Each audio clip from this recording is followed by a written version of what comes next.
Assalomu alaykum. Holat shunaqa. Brilliant degan katyol. Bu katyolimizni yoqamiz. Yoqqanimizda bu katyoldagi bo'layotgan reaksiya olov yonadi, o'chib qoladi va bu holatni 3 marta takrorlaydi bu katyol. Negaki buni programmalari shunaqa ishlangan. Katyolni ishlayotganiga 3 yil bo'libdi.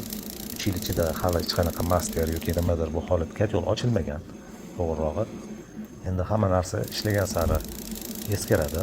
Ularni nosozligi kelib chiqadi. Buni holatlarda nima qilish kerak? Rozetkani olib aylantirib tiqib ko'ringlar rozetkaga. Gazilarni tekshiringlar.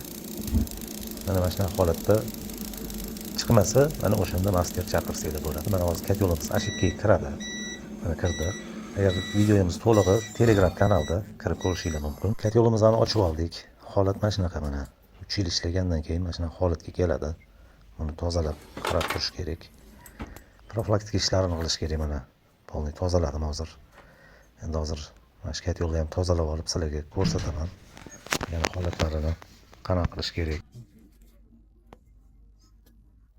Mana katyolimizni ham tozalab oldik. Mana ko'rishingiz mumkin.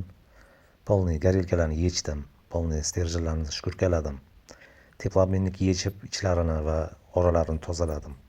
Keyin ventilyatorni yechdim. Uni polni suv bilan yuvib tashladim ichini. Keyin karburator yuvadigan bilan yuvdim. Yog' bog' ishlatmaydi. Yaxshilik olib kelmaydi. Keyin o'ta trox hadovoy yechdim.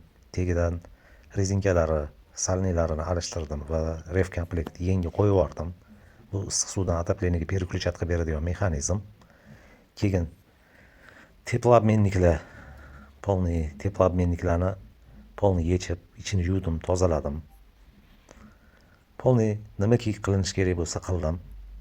Keyin olov ko'rmay qolgan sababi hozir sizlarga tushuntiraman. Olov ko'rmay qolgan sababini mana katyol holati. Mana shu olov ko'radigan sim bo'ladi. Mana shu simni ichidan ulanishida shtekerda окисление bor ekan. O окисленияni tozalab tashladim. Keyin harakat qilinglar mana shu shtekerlar ham orasidagi окисленияni qarashga. Chunki shtekerlardan ham muammo chiqadi.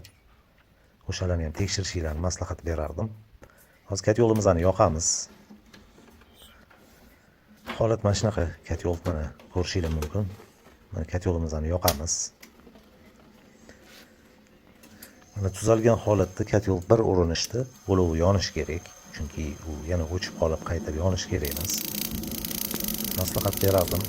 Agar mana shu video ham sizlarga yoqqan bo'lsa va sizlarga qanaqa videolarni ishlab chiqarishimni kommentariyaga yozinglar. Men harakat qilaman sizlarga har bir katyollarni ошибкalarini va ulardan qanday to'g'ri foydalanish kerak. Harakat qilaman qo'limdan kelgancha. Like va podpiska yozishni esinglardan chiqmaydi. Obuna bo'lib qolsanglar xursand bo'lardim.